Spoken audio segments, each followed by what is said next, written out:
So good evening. This is the first meeting of the Nashua Curriculum and Evaluation Committee for the new school year. It is Monday, September the 18th. It's 5:30 and we are in the school administration building. Would you please call the roll? Dr. Mirataki? I'm here. Mr. Kaufman? Here. Ms. Van here? Ms. O'Hensy's here? Dr. McKinney's here? And we have another attendee, if you would like to give me your name, please. Sure, I'm Dee Dee Thurber. D. Thurber, Urber. Thank you. And don't miss President of the Oh, yeah, Mr. Hallowell. Farrington. Farrington. Oh, yeah, what is your name? I didn't get much Burr, sleep. Farrington, Harrington, just pick one. Anyone will President do. is here. All right, so why don't we go ahead and we'll hear from Ms. Thurber on, introduce your topic. Thank you so much. So I wanted to share this information on mindfulness and what we're doing at the preschool level. We have been doing this curriculum in our school for about 2 years now, and our teachers have gone through courses through mindfulschools.org, which is out of California. So it's an online-based curriculum, but it also, there's video interaction and things like that. So one of the things that I mentioned in my email is a lot of times after people have taken so many courses, because we see that it's something that's so helpful to the kids, not only young kids, but all the way up and including teachers as well.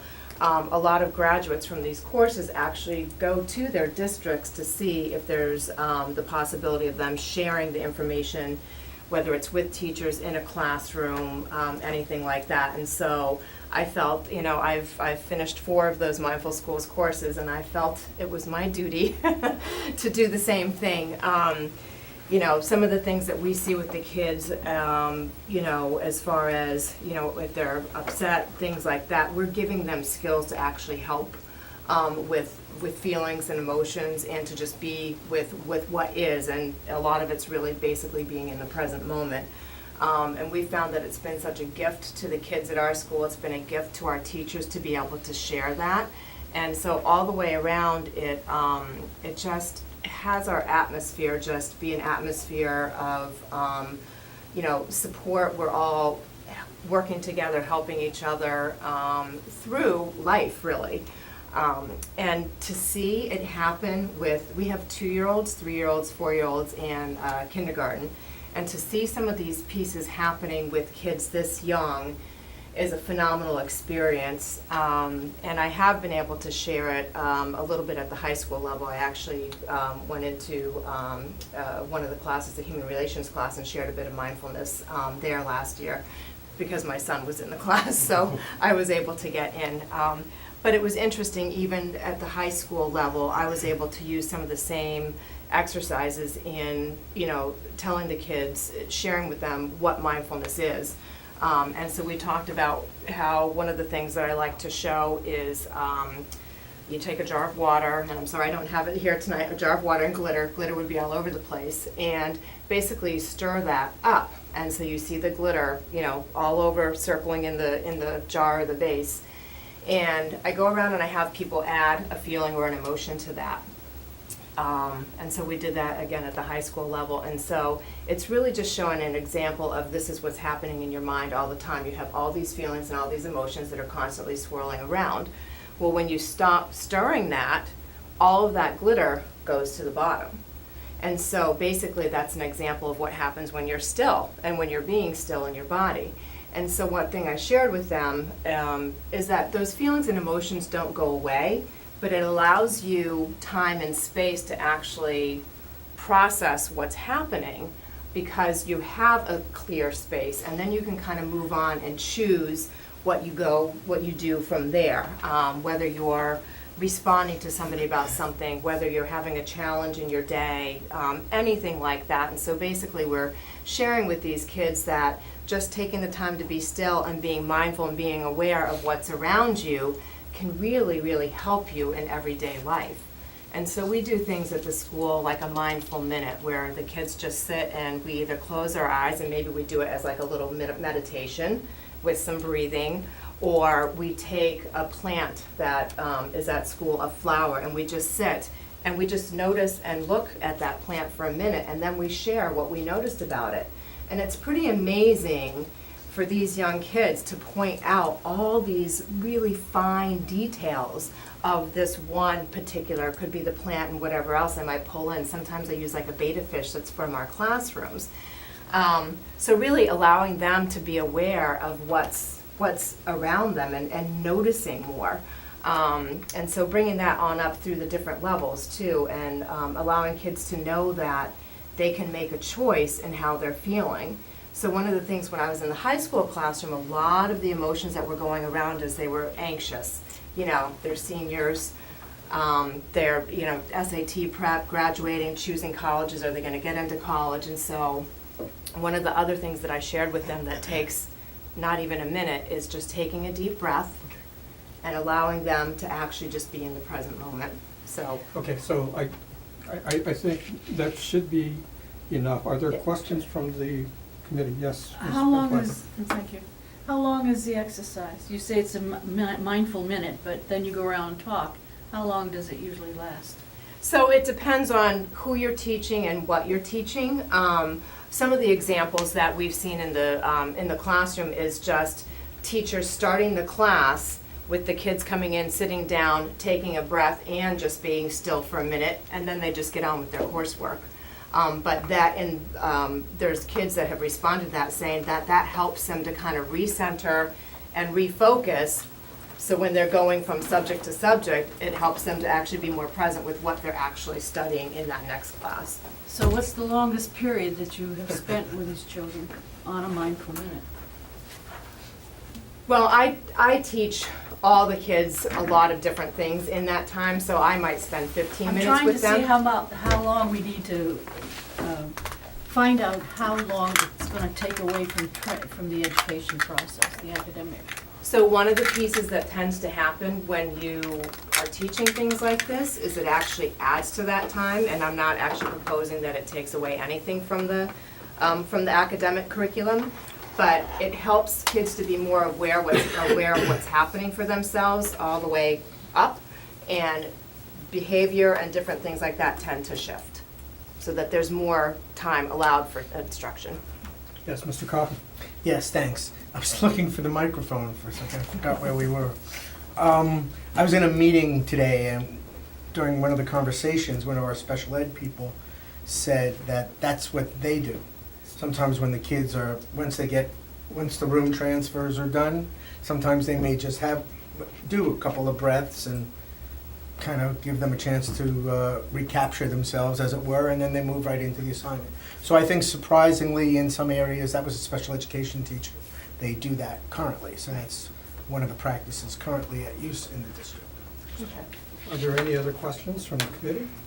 I've got a couple of brief ones. I'd also like to mention that our superintendent, Dr. Mosley, also joined our meeting.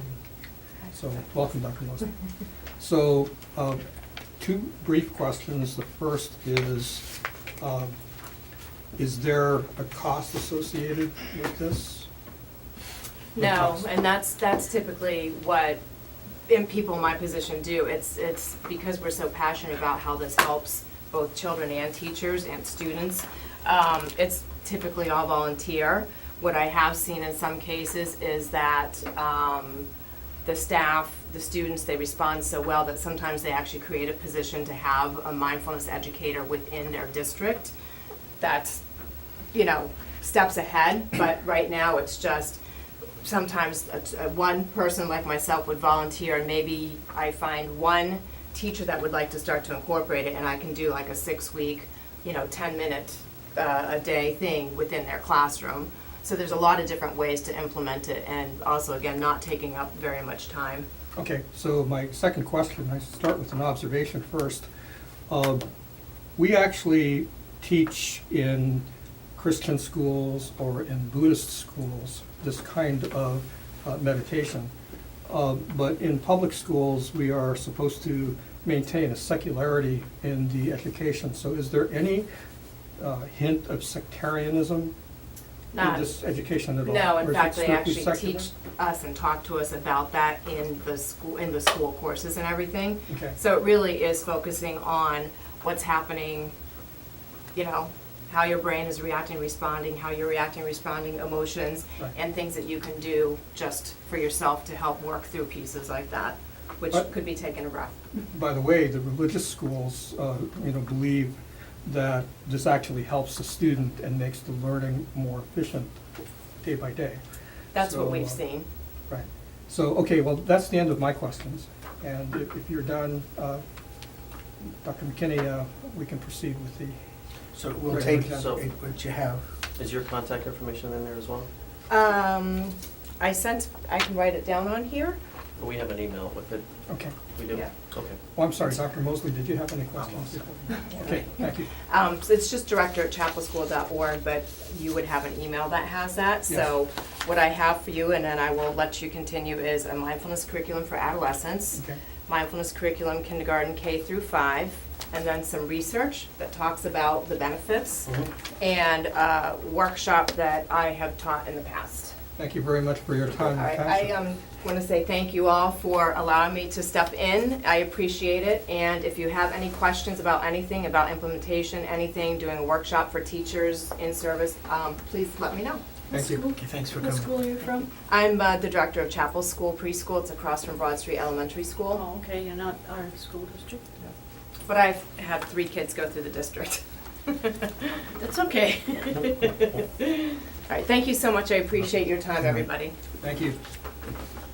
Okay, so our first topic is Brentwood, and there's a request for essentially a planning time update. Planning time update. So you have a copy of a memo that was written by Ellen Greenberg, the director of the Brentwood program, that outlines a request for 90 minutes of planning time twice a month.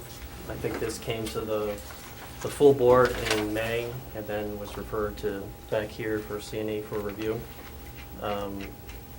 So I had an opportunity to meet with her today, and I just wanted to share with the board some information about their school, the programming, and hopefully help with making a decision. So at Brentwood, they have about 20 students right now, and their staff consists of a mix of 4 full-time people and 6 half-time, which also includes an administrator and an administrative assistant that's there for about 20 hours a week. Historically, probably 10 to 15 years ago when this program was developed, there was some release time that the program had in the past.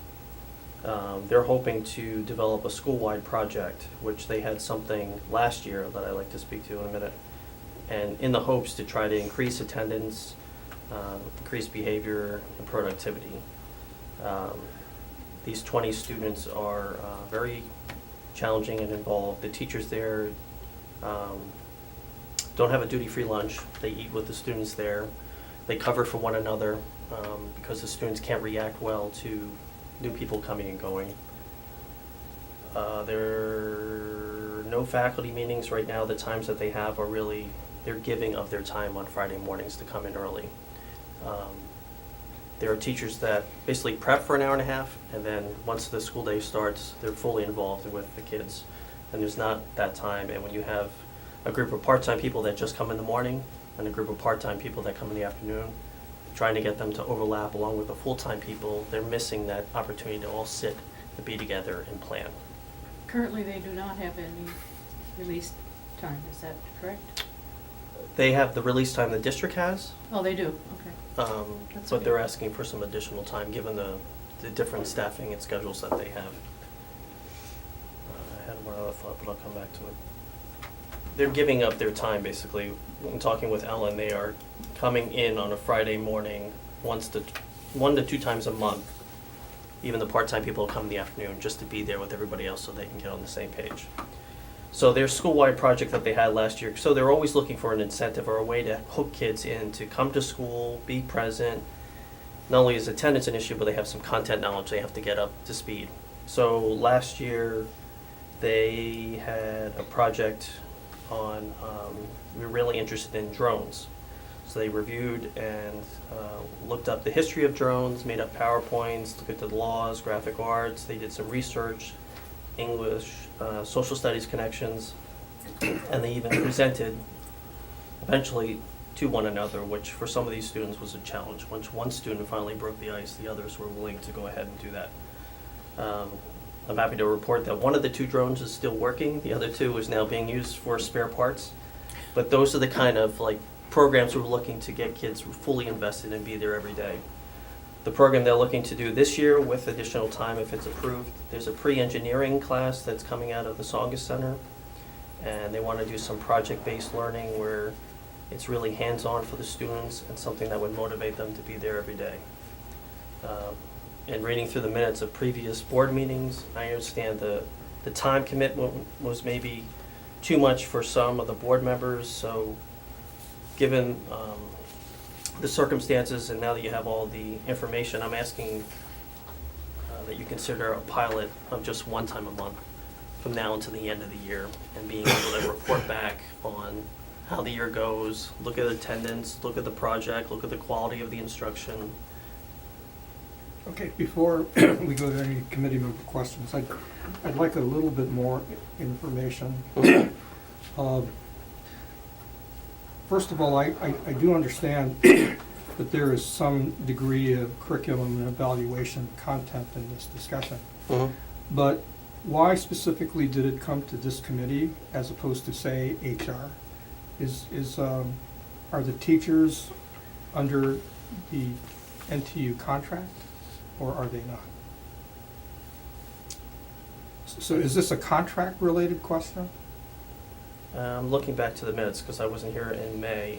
There were some questions around their planning periods, the minutes of their schedule, their whole time, the attendance report. Right, these are often issues and topics that come up in negotiations with our teachers. Yep. union. So, I mean, if this did not involve the NTU contract, then it becomes pretty much strictly either an issue of policy or curriculum. I'm still kind of, trying to figure out, so why are we hearing this in this committee? I'm not trying to put you on the spot. I'm No, just I trying to understand. understand, what's behind this topic. I can understand the desire to do Yep. more of this. I think their desire is that there was time given in the past, and sometimes maybe fair isn't always equal. Given the profile of the students that are there, they're asking for additional time, and they don't have faculty meeting time, they don't have the planning time, which usually all of the contracted teachers have, and they want to have a whole faculty put together. They are looking at the competencies, they are working from the same curriculum and documents and systems that we have placed at the high school. But to get all of them on the same page to do that, it is somewhat a curriculum piece. I hear what you're saying. It is sort of an HR piece too as well. But they've had this piece in the past, and But by the way, historically, this school district has had a number of different programs. They're styled in different fashions and called different names. But generally and broadly, I think I'm fairly familiar, as are others of this committee, on what the students and the staff are facing in Brentwood. And I think there's a lot of sympathy towards, giving them some leeway in order to deal with these special problems. But, I'm not really sure at the end of all of this and after the end of the questions, if there is to be a recommendation from the committee, whether or not we punt it back to the full board or whether or not it belongs in a different committee, like maybe HR. And specifically, if it involves the contract, maybe it does need to go back to HR, which was recently approved. Well, we have a tentative agreement. Tentative agreement. So, yes, Doris, you're first. I'd like to know how long the school day is at Brentwood. I understood they started later at 9 or 10. So I compared to middle school or high school, and I'd like to know what the financial impact to the district would be. If we made this change, would more teachers be needed? What would cover this 90-minute? I'm just trying to figure out how the Mhm. pieces of the puzzle fit together.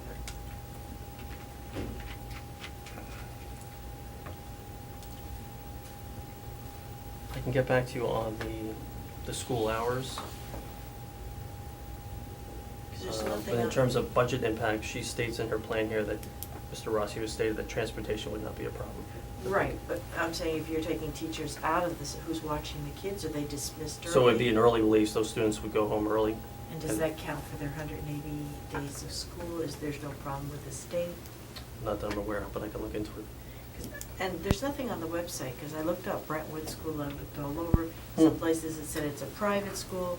Maybe it was in the past when Ceres ran it, but when they were trying to get rid of it, I believe it's now a public school program, just ours. It's not other districts. It used to be all different districts using it. Okay. We ought to have our own webpage on it, including the hours. I mean, just for parents. I mean, there's gotta be at least 20 parents or other people looking at it. Just might be helpful. Yes, are you done? Yeah, I'm done, thank you. Mr. Coffey? Thank you, and thanks, Dr. Moritaki, for pointing out the hook to the contract.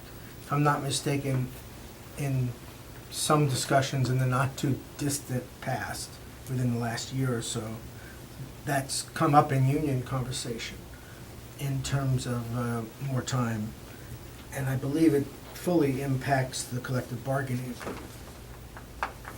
So I think that's something we have to have a more in-depth conversation about. And I'm curious, can you give us an idea about what the attendance is like now? The last time we heard about it, we heard kids were absent 60 times a year. So if I have 20 kids and I'm spending $600,000, it's a lot of money per student. And I understand it's that or an out-district placement and all, starting to understand those relationships. But I think we have a huge investment in this program as it is now. And I'd be interested in learning more about the program, what results they've had last year, before I would be inclined to change anything. And I think that's, I'll say that about everything, okay, not just Brentwood. You know, I think we need to have these program-type reviews so that we are fully informed about these programs, how much money, how much staff, how many students, what kind of results they get. The attendance factor is a big deal. I'll tell you, when we heard that one student was out 60 or 67 days, it's like, really? You know, and you're putting in that kind of resource. I mean, there are students, we have, anyway, I won't go any further than that, except to ask for more information about that. And to say I believe it is related to the collective bargaining agreement with the teachers. So you might have to dig deeper in understanding that relationship. Yep, and I had hoped Ellen could be here, but she had an appointment. That's okay. But she can report back. So I understand your concerns around attendance and program review, but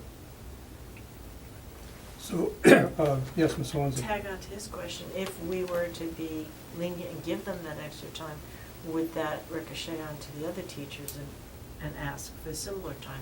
That's what I guess we mean by the contract, when you're starting to give ground in one area, does that mean that all teachers, and we need to sit down and negotiate something with the union, I think, on that before we proceed. I believe Ms. Hohensee and Mr. Kaufman have it right. Historically, you know, this committee has actually dealt with programs, you know, like Brentwood and its predecessors, in particular, the tailoring of instruction to suit the particular educational needs of the students that attended these usually off-site type programs. We've also stared pretty hard at the connection between absenteeism and curriculum. So I can see where those parts, those aspects of the discussion are relevant here in this committee. But, you know, the Brentwood problem is kind of like the tip of the iceberg. And, you know, as Ms. Hohensee pointed out, the other teachers in this district also have, you know, a lot of invested time in non-contract related effort that they put in the school day, and I think that's probably recognized. So I think before we really can do anything as a board, never mind as a committee, we probably need to have further discussions on this, and not in this committee. Okay. This is probably a contract-related thing that, and maybe either it needs to go back to the full board for more discussion, or maybe it will be referred to a different committee, like HR is what I'm thinking. Okay. So I think in addition to answering the questions that Mr. Kaufman and Ms. Hornsby had for more information, I think we'll probably need to deal with the, does it next belong in a different committee other than this one? So I don't think we're going to have a motion coming out of this. Okay? So no motion on this one. Okay. So should we go on to the next topic?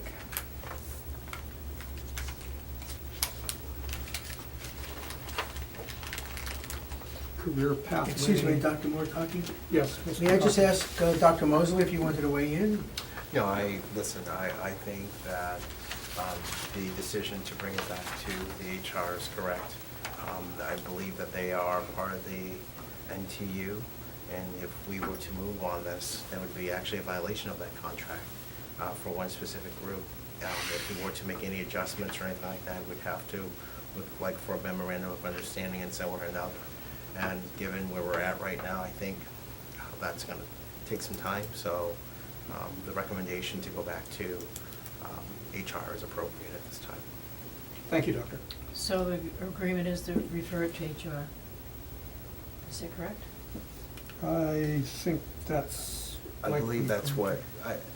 we are going to refer it back to HR with the understanding that if that request is coming, then that needs to be initiated from the administration to the NTU to open up that dialogue around negotiating those pieces of the contract. In this case, it would be that extra 90 minutes for the Brentwood teachers. Okay. So that, if that's something we want to do, then we'll initiate that. That's fine.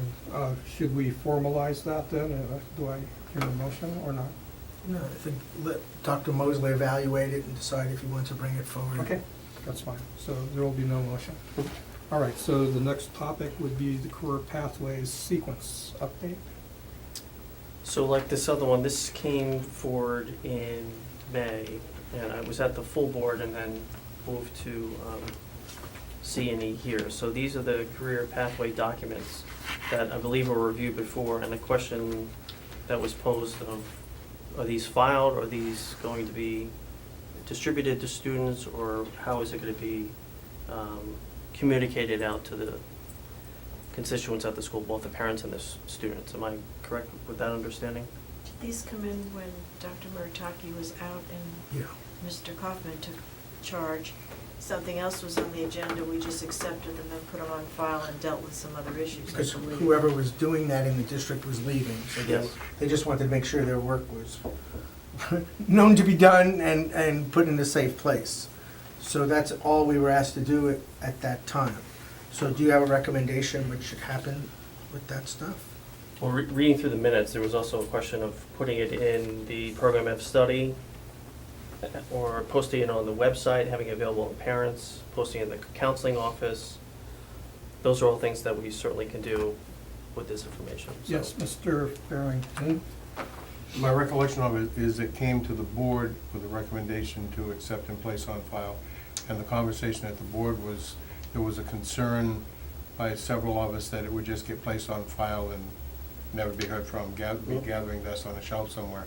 And that it needed more input from the directors of guidance as to how it would be used, if it would go in the program of studies, or just how they would think it would be most effective to be implemented.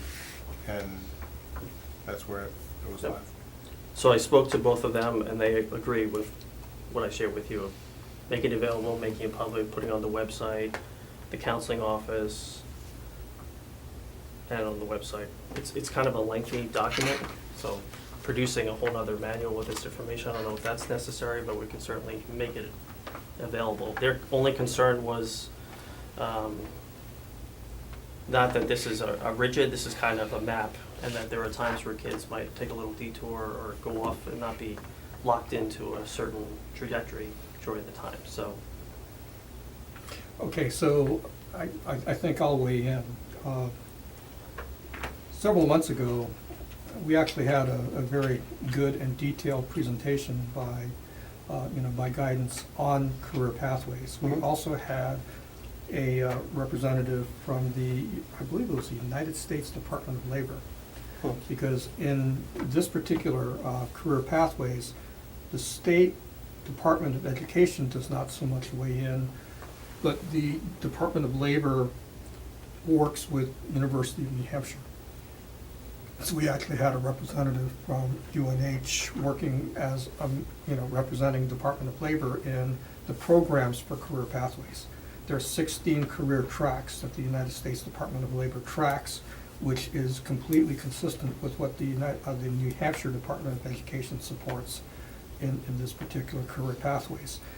In particular, this school district is actually one of 5 statewide that actually has signed memorandum of agreements with, community colleges and the university system of New Hampshire to develop career tracks in non-collegiate oriented, like trades. This started a number of years back, actually, where, one of my pet peeves was this school district, like many others, was very focused and oriented on sending kids to college as the only real post-secondary, track. By contrast, there are many, many good paths for post-secondary education. One of them is the actual traditional trades track, where you become an apprentice and then a journeyman and then a master in careers like electrician, plumber, that kind of thing. Another way that does not necessarily involve either the university system of New Hampshire or community colleges is the United States military. You can get really, really good post-secondary skills certification in things like the military. I mean, we're not limited to the military.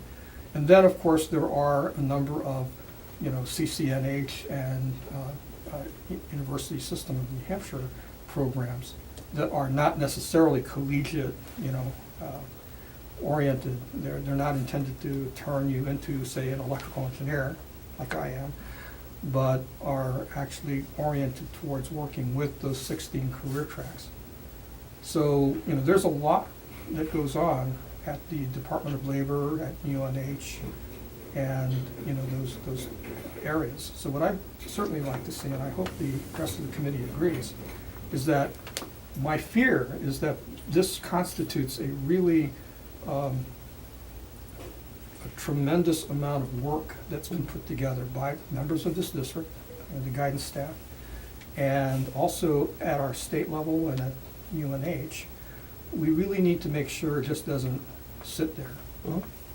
And what I'm hoping is that at a future meeting of this committee, that we can actually bring in the directors of guidance back here and have them explain to us how they are going to implement this instead of simply placing it on file.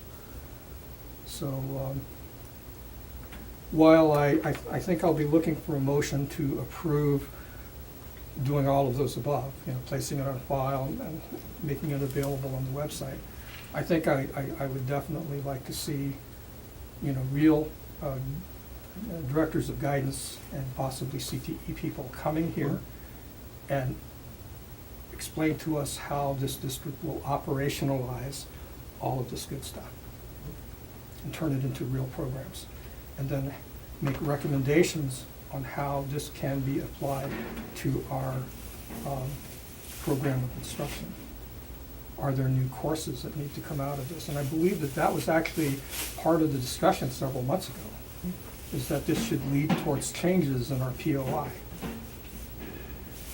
And there are certain low-hanging fruits that could be picked that we may be able to implement in our next POI, Mhm. and others that should probably be developed on a several-year track effort.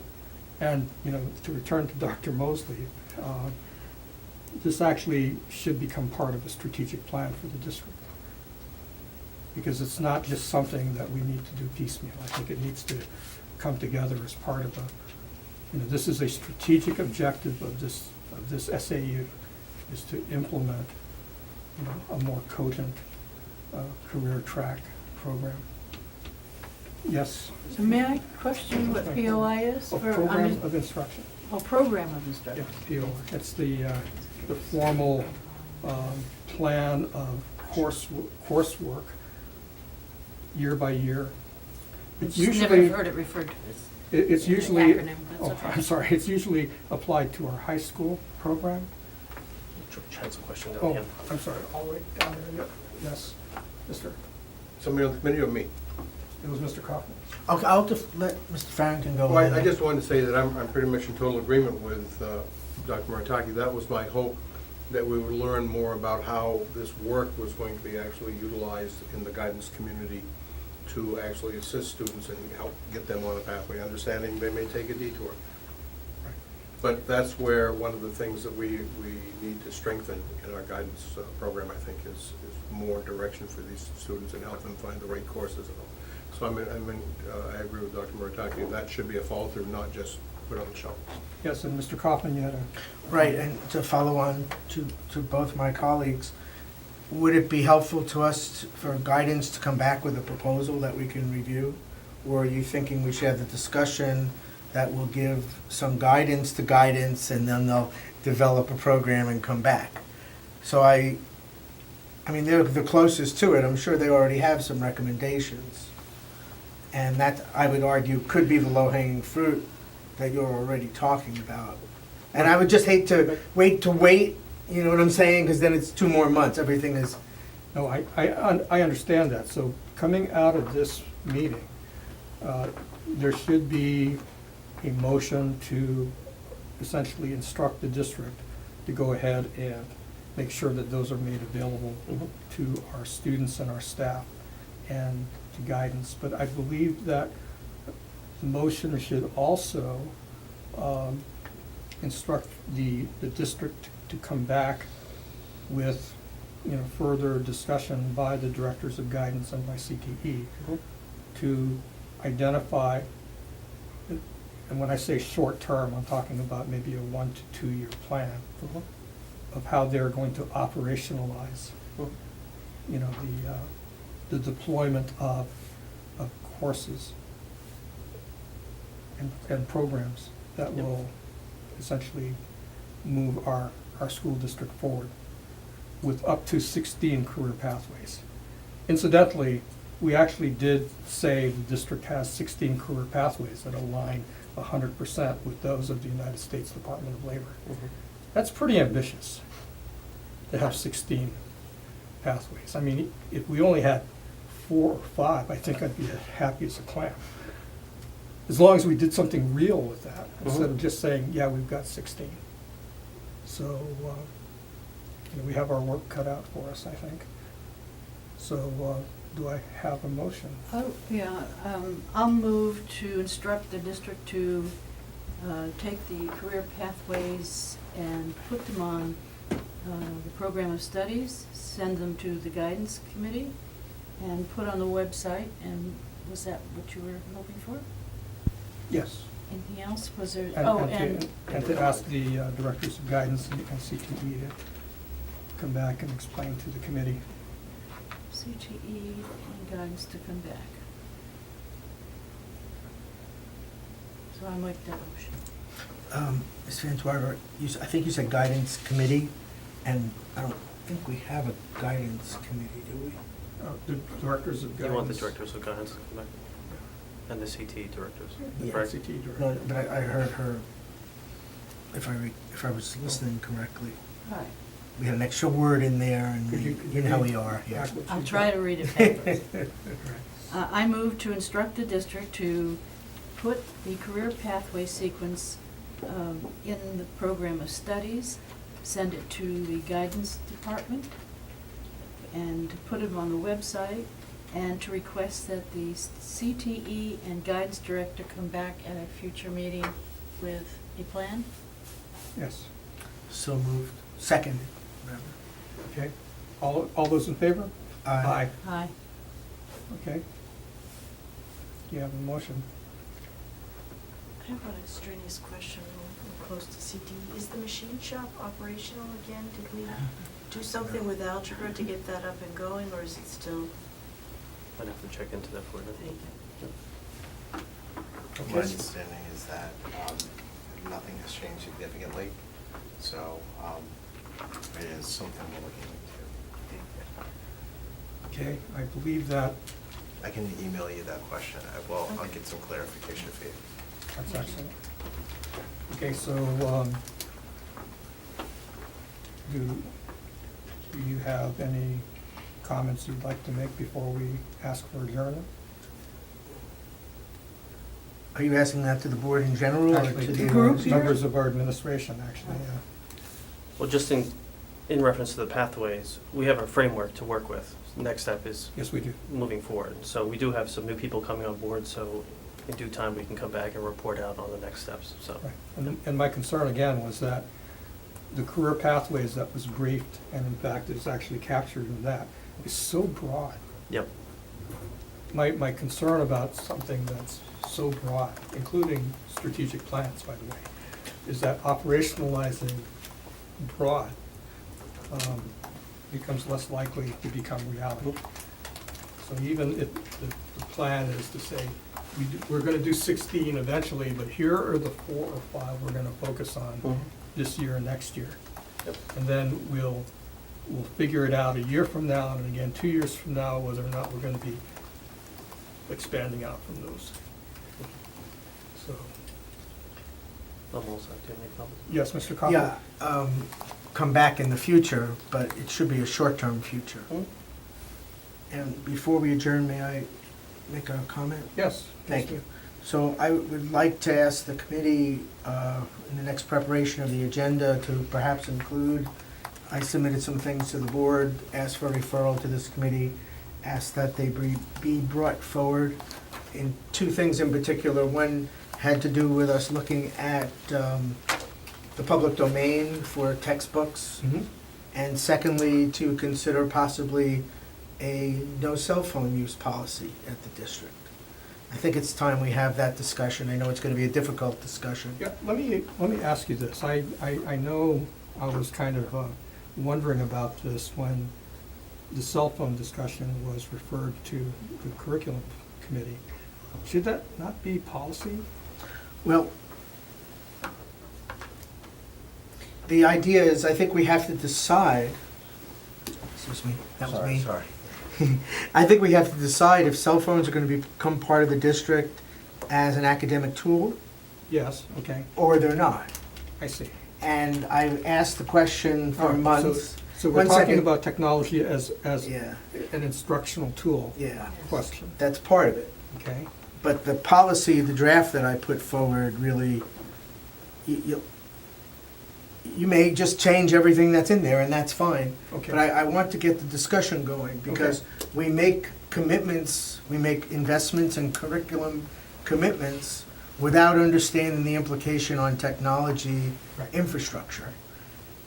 Oh, yeah, we're gonna use this new textbook, and I couldn't believe one of the teachers said, and the kids can do their homework on the phone. Okay, And the implications of that for cost for a student to use their phone to move all this data around. And secondly, in the district itself, what would that do to our wireless network? right. Thank you So- very much for the clarification. And I'd like to Sure. reflect on that before moving on to Ms. Hornsey's. Or rather, no, Ms. Hornsey did not have a question. Oh, you did, okay. But you would have spent for. All right, so I have, one of the things that I noted several years ago was that the mobile device, whether it's like a phone or whether or not it's like a tablet, could be like the Hornbook for our times. Do you understand what a Hornbook is? No, you might explain that for the public too. Okay, in the middle of the 19th century, actually in historic public schools of the United States, children would basically go to school with a wooden paddle. And the wooden paddle actually had sheets of either mica or thin horn. And the slate, so they would basically write on these thin, transparent slates. And their assignments would be written on here.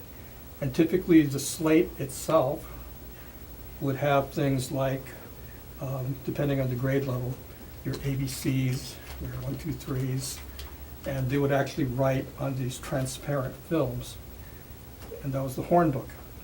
And so the student brought the Hornbook to school every day, wrote on it.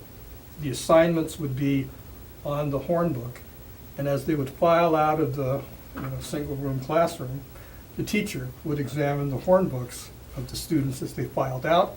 The parents would look at the Hornbook when the kid came home, and they would then know what the assignments were all about. So today, even students from financially challenged households find a way, whether or not it's subsidized or not, they find a way to get mobile devices. I don't know of a single student in public schools, anyway, that can't get their hands on a phone or a tablet. In particular, if the school had some policies on, bring your own device, BYOD, which I've also urged for quite some time. If the parents knew that if the student is going to be supplied with technology at home, that if you get a Chromebook, the Chromebook ought to look like this. If you get a tablet, if it's an Android or an iOS, you should probably have, as a minimum, these things. And if you're going to have a smartphone, it should probably have these features as well. That shouldn't be too tough. And I think that all of that would prevent the district from having, to buy technology for every student in the school, because I don't believe we'll be able to afford to do that for quite some time. But a BYOD policy would then allow parents in, a well-informed way of being able to provide their students the technology that would actually support their work at the district. Yes, May I? yes, Ms. I want to make sure I understand what Mr. Kaufman was requesting, and what he was requesting this committee to look into is the actual, how the device is going to be used as an educational tool. Is that what you meant? Yes, ma'am. Okay, because we, on the policy committee, 2 Decembers ago, spent some time talking about the cell phone and controlling that in the classroom, because teachers were uptight about these kids. I remember. Okay, Yep. yeah, we did that. So I just want to make clear what this committee is going to be. Right, so I actually have a request, two. One is to administration. I think that we should go ahead and introduce that topic soon. And to Mr. Kaufman, my recollection was the first time I saw that motion, it didn't look like it was specifically orienting itself towards technology in the The classroom. proposal that I submitted, and that's what I said, you can completely change it, because I think Okay.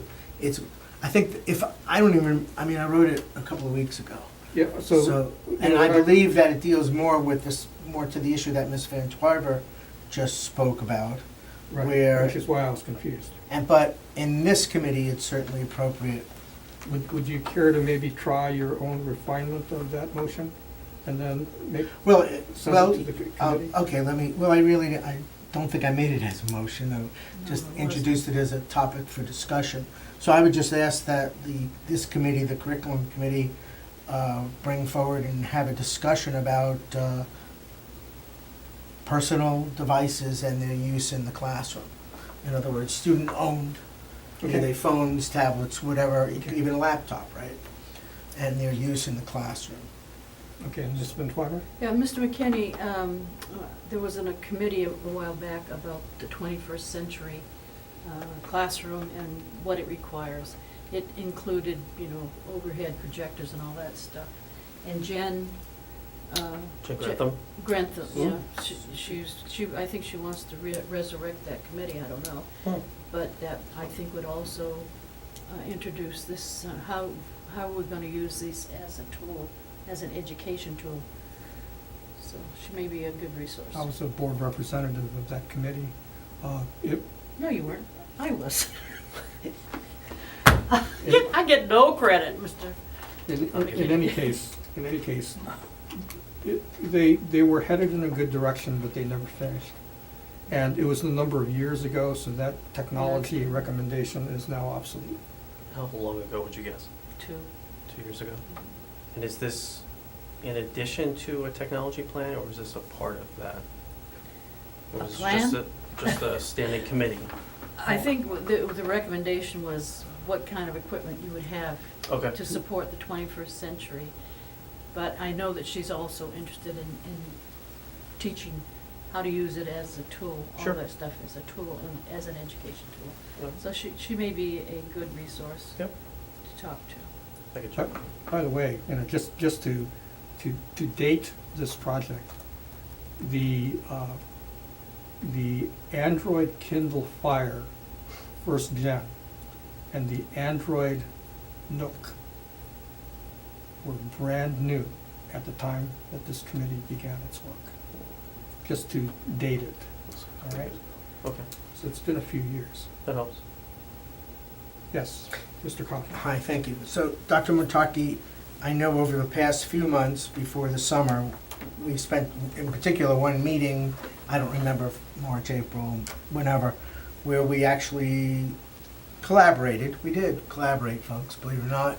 And we came up, we had created a working list for this committee, and we had almost 20 different topics. Oh, yeah. I know 22 that. topics on that list. And we have actually been chipping away We have, at that, and I would like, because these topics really weren't on that list. I mean, we actually did the pathways before. I appreciate the clarification tonight. right. So I would just ask that we can certainly add my requests to that list. I have no problem with that.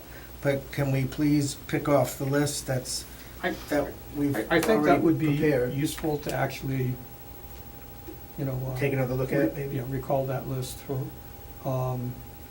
It probably deserves reprioritizing, and that's something that maybe you and Dr. Mosley could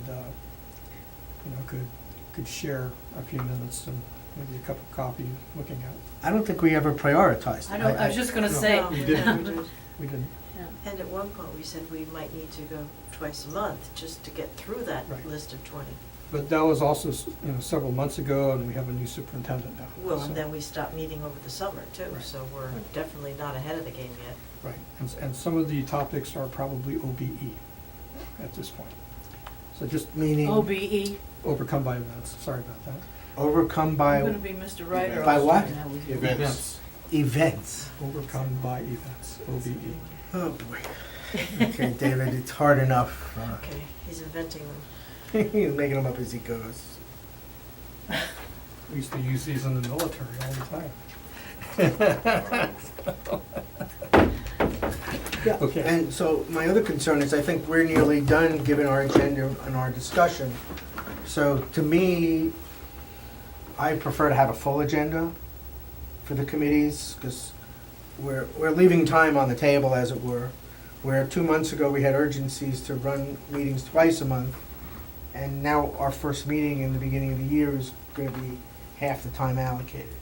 And I don't see the urgency has gone away for the 20 things that we put on our list. Well, but one of the things that's different now is we have a new superintendent. We have 2 new assistant superintendents. We have some very dramatically new programs like full-day kindergarten, but we are just deploying that now. And it's probably going to be next month before we'll get an intelligent look at how that is doing in the schools. So there are other topics that were from the old list, which I am not necessarily sure are, high priorities that we need to look at. So I think it really does need to have a good look by superintendent and by assistant superintendent. So that's not the committee's work? It is the committee's work, and we have inputs to it, but I myself personally would like to get a lot of input coming in from administration as to which topics they should, take care of. And the reason for that is that some topics are more urgent than others in terms of essentially getting things moving. One of the topics that I think need to be looked at fairly soon is, do we need new textbooks and resources in order to essentially take care of business at the secondary schools and at the elementary schools? And I think that you and Dr. Mosley will be in a better situation to address that next month. Yes, Dr. Mosley. Can I just ask for clarification? Are you making reference to one specific discipline, or are you talking about the whole? The whole enchilada, the whole thing. You see, the thing is, we've had 2 to 3 pretty tough years. So while the challenges are different now, in the previous 3 years, this district went through a lot of turmoil. It was true throughout the state.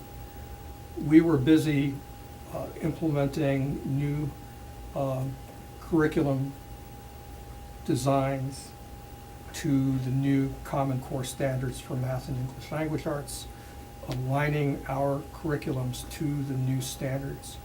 We were also aligning our instructional methods to competencies. We were embroiled in a debate about grading schemes. And those debates split the faculty right down the middle. So there was no clean decision or vote by the teachers as to how they wanted to go ahead and implement grading. We were also split in teachers, not just teachers, but students and parents as to which way they seemed to prefer. So there were a lot of things that we were working through at the same time. And oh, by the way, the Common Core brought with it the Smarter Balanced assessments. And the SBAs, unlike the previous assessments, were very computationally intensive, and they also evaluated psychological aspects, perhaps even more importantly than academic performance. And we were embroiled in all of that. The requirement to implement, instead of over an 8 to 10 year adoption period, a 3 to 4 year adoption period for all of these new textbooks, placed a significant financial stress on districts all across the state, at the same time that our teachers and our staff were just going through all kinds of gymkhana in order to try to get all of this done. We didn't have enough resources. We deferred decisions on textbooks in many instances. For those textbooks that we did purchase, we made sure that we chose probably the best textbooks that we could find that were aligned to the Common Core. In some areas like social studies, it was up to us to basically go ahead and make our own determinations on social studies standards, curriculum standards for social studies that we do here in the district. They're locally produced. But when you have a mandate hanging over your head on all those Common Core math and ELA textbooks and aligning your new curriculums to all of that, guess what got pushed over to the side? social studies. So we basically have been in stasis on social studies and probably social studies related textbooks for some time. So there's a lot of catch-up work that I think once this district can just settle down, take a deep breath, and figure out where do we go from here. There's a lot of work that probably needs to be done, including program of studies. We basically implemented very, very few changes to the program of studies other than those that were just absolutely needed to align to the core, or to align to competencies. A lot of catch-up work. So, you know, what I'm hoping as we move into the future, that the district will settle down, get back to the business of figuring out how should we be teaching and what should we be teaching our students. And once that decision is made, this, I think, the curriculum and instructional assets of the staff and of this board have a lot of work to do. So, but do we have to hurry up and do that this month? I think at this point in time, given the newness of our leadership in the district and the newness of things, major programs like full-day kindergarten, we just need to have a chance to just take a deep breath and move forward. We don't have to rush everything. Yes, Ms. Holmesy. I have just a brief question about kindergarten. I went online and I downloaded the packet to register and everything. There's nowhere online, there's nowhere I can find that even mentions half-day kindergarten as an option. Is that something we could adjust so that if it is an option, parents could see and know about that? As we spoke about it last week, I have a principals meeting tomorrow, and we're gonna speak, and then we'll make provisions for that going forward. But yes, it is something, but Because we had half-day for 20 years. I understand. And I know when Keno kicks in, we have to have the half-day. Now, this may be, I don't know if you got your legal opinion from Attorney Bolton or not, but this may be a little gap here. Mhm. But I don't think it's in the best interest of all kids to just shut down the half-day option. And I don't think there's gonna be many that would choose it. So I just thought that we wanna make sure that people are aware of it. Yep. And adjust that, and if we are gonna do that, to make some kind of bulletin or press release, so. I think everybody was told there's only one option, and if there are two, I think we've gotta be very clear about that and transparent. Just we have a anybody? okay. Did we have anybody this year just ask for half-day? From the meetings I had this morning with the assistant principals and the curriculum specialists, there were a handful. A handful? Yeah. What else, how many? Sarah? Over 700. Okay. So if parents opt to take their children out of full-day kindergarten, that's the parental decision. It's a full-day kindergarten program district-wide. Now, what that half-day looks like, it could vary, whatever the parent, I mean, parents have the right to pick up their children, and we can't stop them from doing that. So that half-day could be if the parents choose that option. It's not something that the district is promoting or supporting, it's a parent choice. So it's, my reaction would be along the lines of, you know, if parents choose to enroll their children in half-day, that's their choice, but the district is offering full-day. As much as, if I can just say it to be, the full day is up and going. There's nothing we can do to stop that right now. And I know there's been some debate around it. I asked board members to let this full day play out, very similar to what Dr. Martaki talked about. So out of 700 parents or 700 people who have who have access to full day, 5 opt to take their kids out.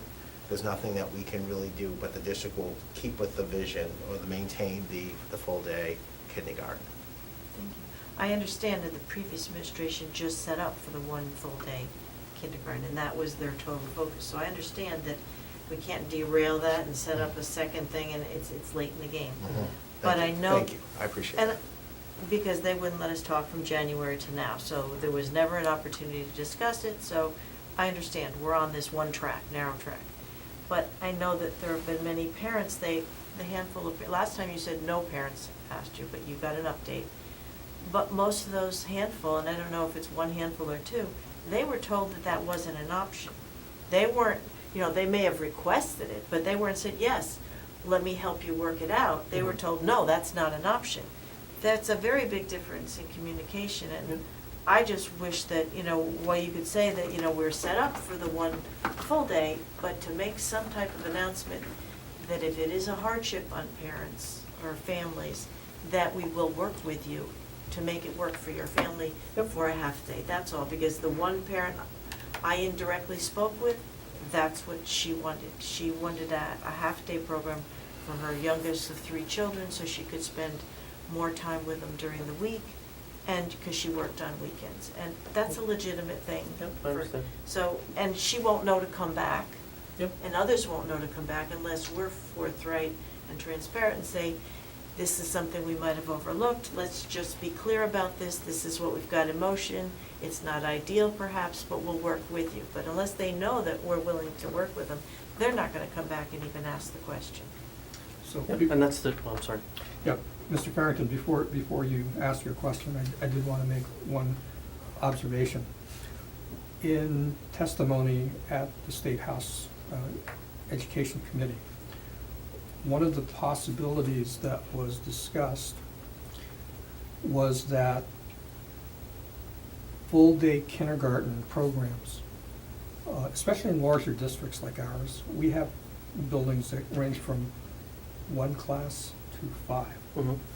So what was suggested as an accommodation, and I believe that if I had a kid in kindergarten, this would be useful for me, is that if the kindergarten classes could have like a broad schedule. This is, we start at this time, we end at this time, we eat lunch at this time, and during the mornings we do this, during the afternoons we do this.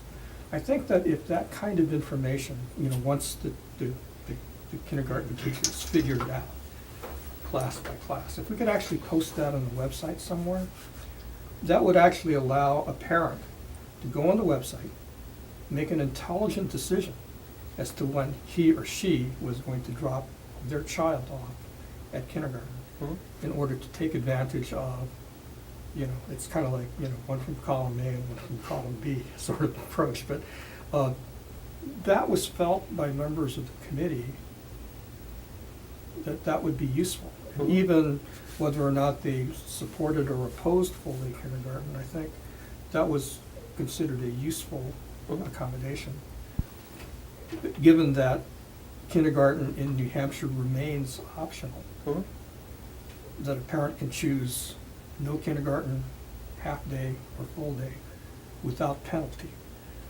That would be useful, because then that would allow a thinking parent And if I may to cherry pick the time. follow up on that, the problem would be like a district that only had full day, and Dr. Brown even said we can pull the child out.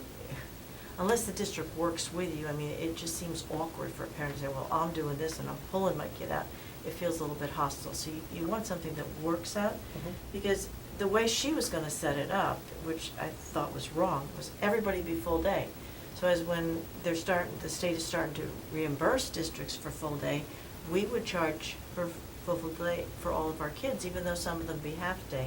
So we have to start setting up a procedure to count between half and full, so we're adequately or accurately charging the state for attendance as it actually happens, and not, getting a bonus for these kids, which isn't proper. I understand. 2 things. Making accommodations is what we do. So we make accommodations all the time. So should a parent want to just come half-time, we can make that accommodation. I think the second part is, as we're learning, parts of full-day kindergarten are a work in progress, and it's not perfect all the way through. So that's why we chose to put it on the agenda for next month, give it some time, and then revisit it again. And as these pieces come up, we'll work to refine them. So, also at the principals meeting, one of the goals for the year would be a continuous evaluation of full-day kindergarten from all 12 schools. So we have input into that, and what does it look like this year, and what should it look like next year? So. Mr. Farrington, I know you had a question, so do you remember what it was? No, I have 2, Okay. thanks to a comment that was just made. My original comment, or question was, I just wanted to be clear that when we talk about accommodating a parent who wants only half-day kindergarten, we are not talking about setting up a separate program like we had last year at those 7 schools. We're gonna continue, we're gonna have a full day operating at all 12 of our elementary schools, and they can pick and choose when they want to drop their student off and pick them up. The other thing, I mentioned this briefly to Dr. Mosley the other day, and it's gonna require a lot of conversation.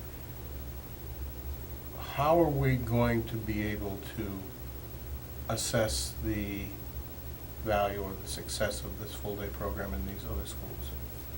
What criteria are we gonna use? What marks? That's coming forth. It is. Good. Well, Not yet. Can I just Let speak to Mr. that? Farrington finish. I don't want, I mean, that could be an all-night, all-evening conversation. But I think it's something we need to talk about, Mhm. not just anecdotally say, wow, things are going great, and the kids seem to be better. I think we should be able to look at this, and really in all of the initiatives we have, or pilots that we run, we should have some way of measuring how to do that. Just speaking to the full-day kindergarten goal, there is the last column is success measures. So the Okay. principals are going to come together along with the curriculum specialists and the assistant principals, and what do those look like? And Okay. some, while are definable, some are not, in terms of the soft skills that kids learn and the social emotional gains and problem-solving, teamwork, cooperation. Those are skills that are in there as well, but. Well, I understand it's not all quantifiable, but. Exactly. Right, yeah. But they're doing their best to narrow that down. Okay, thank So I you. can share that with you. Great. Ms. Van Twyver and then Ms. Swansea. Oh, You I'm have a question? fine. Okay. No. Ms. Swansea. Okay, well, one of those things you might wanna do is use progress, because not everybody's gonna read at the end of kindergarten Mhm. necessarily, so growth. Yep. So we don't have a high expectation of kids that are not developmentally ready. Now I lost where I was gonna go. I don't know if I know we've got one track this year, but for next year, maybe we wanna think of sorting it out so there'd be like an academic morning and more playful afternoon, so parents have a differentiated choice.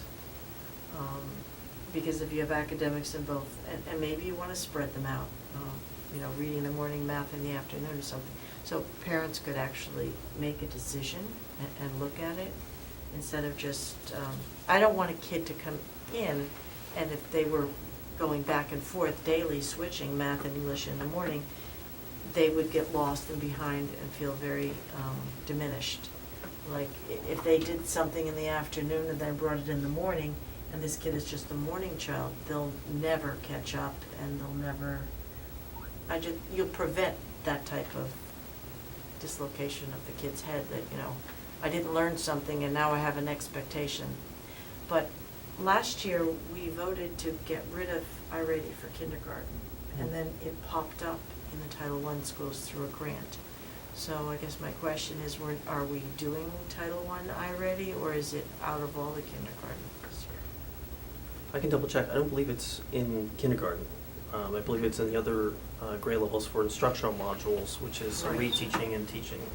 The assessment we have in kindergarten right now is the ones I spoke about last time, are letter naming, letter recognition, Right. phonological awareness. Because we had taken it out because Mr. Boucher had informed the board that some of the kids were crying over the iReady.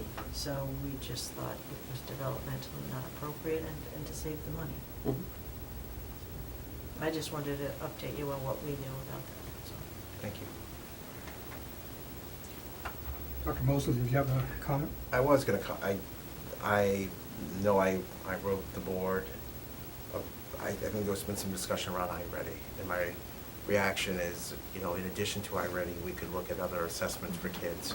And one of the things that I wanna bring voice to is our ELL kids here in the district. And those kids are by far, they need us more than ever, in addition to our own kids. But they might not score as well on an iReady test, but they may do well on a WIDA test. And so I would say by looking at multiple data sources, we can begin to evaluate our what I would say, the growth, which I agree with you on, Doris, of any program, whether it's our kindergarten program or, you know, our career technical education program. You know, the one thing that I think is important when we look at the evaluation of our students, we want to make sure that we look at their career paths within the district. What I mean by that is, like, for instance, I'll just use my own circumstances. If my own kids do well in the district, it isn't necessarily the product of, you know, the Nashua Public Schools, because they don't have a history here, where we're new to the district. So we have different kids coming into the district that don't necessarily have what I call a full academic portfolio here in the district. No, I expect my kids to do well here anyways, but That's good. even so. It there- starts with my No pass, expectations. no pass from Dr. Right, no Mosley for pass. his kids. But at any rate, so I'm just using this as an example, a sixth grade kid who comes in from Somerset, Massachusetts, who does poorly, that's not the product of, you know, the Nashua Public Schools. There's something more going on there. So those are certain things you have, that's maybe an outlier, but when we look at an evaluation, we want to make sure that we've had those kids in our districts using the sixth grade from kindergarten straight up to the sixth grade. So. And thank Yes. you for your email, that was. Yes, Mr. Coffey? You just said something that really has me curious. You talked about the pathways, and then you mentioned, and then you went right into, my question is, how deep can, potentially years, I mean, it's not, this is not a short-term event, what I'm suggesting here, but can we drive those pathways into the middle school? Can they even find their way into the elementary schools when you get into 4th and 5th grade? Some kids, I just want to be a doctor. Some kids, they've got these Legos and they have 4,000 pieces, and amazing, give them a weekend with a snowstorm and you come back and they have a Lego set for Star Wars, something like 4,500, 5,400 pieces. And I have no doubt that some of our kids could go do that. But those kids, they have that spatial thing going very, very young. They have this desire to be a doctor. I want to fly a plane. You know, it's just, and it drives these people their whole life. So can those pathways, I know we're talking right now only in the, largely in the high school, but can, as we move CTE awareness into the middle schools, how, can it go all the way down? I mean, 5, 10 years from now, I realize that, it's not an overnight thing. But that's very exciting, is we're giving them a hook early into the thing that some of them will have a passion for very close to the time they see it. So is that, am I just like, hallucinating on the possibility, no, or is it a possible reality? I have a response. Oh, But please. Mr. Farrington has the floor because he Oh, I'm sorry. raised his hand and then I can react. We're going to react to my response, okay. No, I don't know what you're No, I going was to say. just going to point out that I think that in the conversations that I've been involved in around pathways and guidance and all that over the last 2 or 3 years, there has been, I think, pretty consistently, a part of that conversation has been around moving it into the middle school, getting down there in those grades earlier, to give them an earlier start, whether it's some of the offerings they have in computer-related things or robotics and things like that that are in middle school. That's what starts these That students in starts the that path. Now, pathway. they may change, they may come to a fork in the road and decide they want to go culinary arts, but I think that it's been pretty clear in the conversations I've been involved in over the last 2 or 3 years that the emphasis needs to go below the high school, down into the middle school. Thrilled, because I don't think elementary school, I mean, with Okay, that's 3 fine. elementary kids in my house, man, it'd be a waste of time trying to decide what they want to be when they grow up. Right, but Be an interesting conversation, but, I want to go back to what Doris, I'm sorry. no, that's, I want to go to what Doris said. I think you mentioned something about the machine shop classroom. Yes. Was It that- was empty It for was a empty? year when we took a tour. Then what? And my reaction is, we have an empty classroom? Yeah, with That's- very I- elaborate equipment. probably a couple $1 million worth of equipment. That is, it doesn't, I'm not throwing anyone, I'm just kind of saying, that in itself is a problem. So we're gonna get the classroom filled with something that is going to engage and enhance, and students can find relationships to, so that comply to either it's a job out of high school or something to a college essay, so for those real life practical experiences. I have a, your comment is like around being a doctor, and the best analogy I can use is that we want to expose students to everything. There is, let's just take a medical doctor, like, I don't know, a surgeon. There is an art form to sewing someone up. There is an art form to, or mathematical equation to how many stitches do you put in? Do you put in an open wound? There is an engineer piece if it's an open heart surgery. The heart works in some ways or some capacity like an engine. It has neurons and valves working. So all of those things kind of coalesce into that pathway. So it's along the lines of how do we sell it? How do we engage students? How do we let students know that if you're interested in this case, a mathematical piece to an engine, there's also, you can work on a car engine, you can also work on a physiological engine, e.g. a heart as well. So those are opportunities that we have to really sell and promote that will engage these kids. So I hear what you're saying. I think it's a great idea. We just got to get these classrooms filled or do something different. And that's where I keep going back to around the strategic planning. When I go back to, I agree with Dr. Marataki, we're not going to just buy textbooks. That's not the plan. If we did that, then we're right back to where we're at. We got to evaluate, come up with a plan, and come up with conversations around teachers and with administrators. If we decide to move in one direction for purchase of a book, we want to make sure that we purchase books, but we want to make sure they're relevant. Students are going to use them, students access them, and it may not be a book that we are, as adults, traditionally using. It could be a combination of, I have a high schooler, love her dearly, but she doesn't open a book. She doesn't, and I shouldn't say that. She opens books. But Not she's, the ones you're interested in. Right. Not the textbooks you'd hope for. But she certainly reads on her iPhone. Yeah.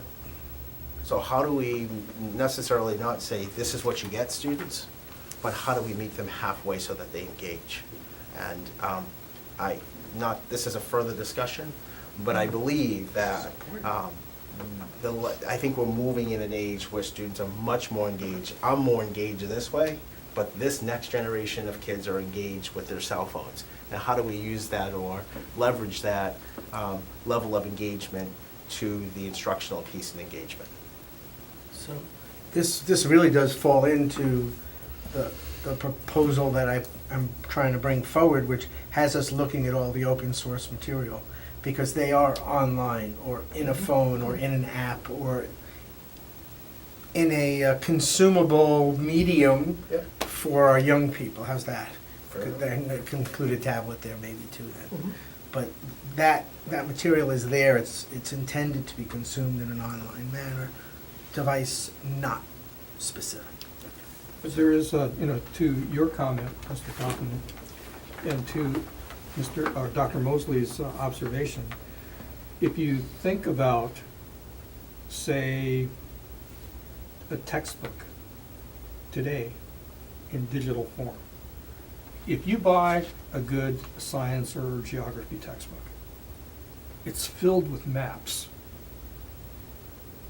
And you have to take in some instances, even a person with young eyes needs to take a magnifying glass to look at this big textbook and look at the map to be able to read what's written on that map.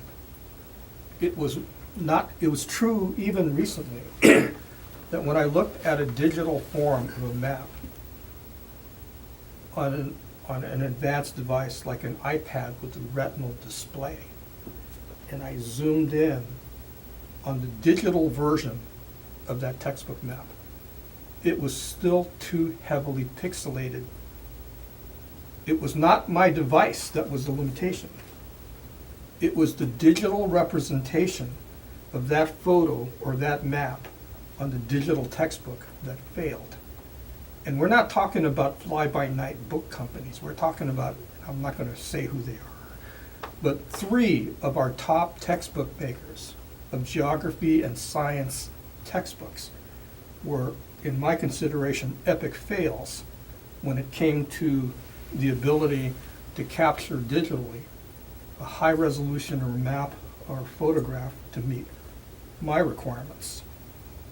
And it would be a mistake, even with all of the cool gadgets that are out there today, to basically go ahead and force that on our students. We weren't there yet as of about a year ago. And I'm hoping that the companies that I'm not gonna mention will, take complaints like mine, to heart, and to dramatically improve the resolution of the graphics in their digital textbooks. Because otherwise, it's so frustrating for a student to pinch zoom on a map that he or she knows that in the hard copy version, they'd be able to read, how many nautical miles is it from this city to this city on this great circle route. But you won't be able to do that, no matter what technology you use, because the book, the digital book itself is not good enough. So almost every book I read is on my phone or on my tablet. I use Kindle and Adobe Acrobat and Nook. But I must admit, that is one of my current big frustrations, is that even for my use of digital books, that is still the epic fail. Well, I think it's important. I think what I can easily see happening as we begin to evaluate curriculum, books, materials, online, whatever, that gets added to the list right now. How far can I drill down? How far can I enlarge to get, where does it break? In other words, can I see the final writing? Can I see that building, or is it pixelated? The When you get drill to the down final- part, the use of hyperlinks on digital textbooks is superb.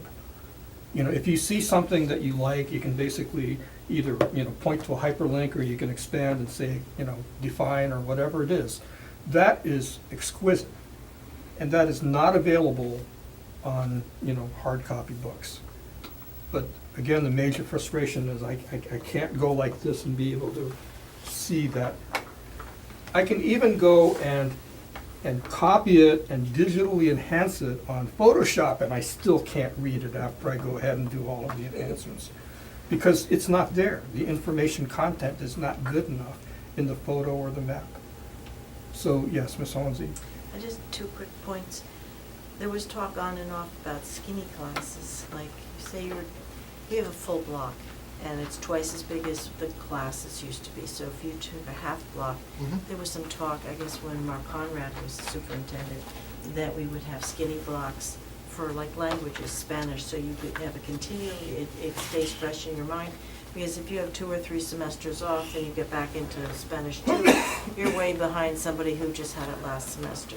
So if we were even remotely thinking about that in terms of textbooks, now you have to have maybe twice as many textbooks for things in those skinny classes where people are going to keep current or keep the repetition going. And then the other thing about the machine shop, I sort of vaguely thought somehow we matched some CTE classes with algebra. And if we talk to some of the veteran CTE people in the building, and I'm sure there's been people been there 10, 15 years, they might be able to figure out a way to take that machine shop and pair it up with algebra or something we need to do and make it, mute it down so it's not as difficult on either level, but you combine forces and get the interest in just the thought. A lot of work to do, absolutely. A lot. Okay, are there any other topics? Do I hear a motion? I move to adjourn. Second. All in favor? Aye. Aye. Okay, so we are adjourned at 7 PM. Yep. Thank you very much.